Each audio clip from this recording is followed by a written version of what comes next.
Hello friends, ಹೇಗಿದ್ದೀರಾ? Welcome back to my new video.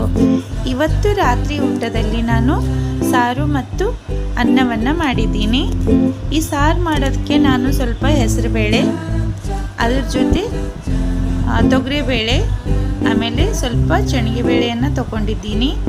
ಅದರಲ್ಲಿ ನುಗ್ಗೆಕಾಯಿಯನ್ನು ಹಾಕಿ ಹುಣಸೆ ಹಣ್ಣಿನ ಸಾರನ್ನು ಮಾಡಿದ್ದೀನಿ. ಸ್ವಲ್ಪ ಹುಳಿ ಹುಳಿಯಾಗಿ ಇದ್ರೆ ತುಂಬ ಚೆನ್ನಾಗಿರುತ್ತೆ. ಇದು ಅನ್ನ ಜೊತೆ ಅಂತೂ ಇದರ ಟೇಸ್ಟು ತುಂಬಾ ಚೆನ್ನಾಗಿರುತ್ತೆ. ನೀವು ನೋಡ್ತಿದ್ದೀರಲ್ವಾ, ಸ್ವಲ್ಪ ಅನ್ನ, ನುಗ್ಗೆಕಾಯಿ ಸಾರು ಮತ್ತು ಅದ್ರ ಜೊತೆ ಸ್ವಲ್ಪ ಉಪ್ಪಿನಕಾಯಿ.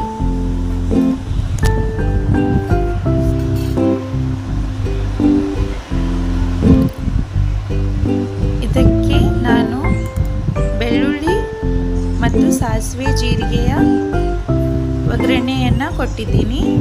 ನೋಡ್ತಿದ್ದೀರಲ್ವಾ, ನೋಡೋಕೆ ಎಷ್ಟು ಚೆನ್ನಾಗಿದೆಯೋ.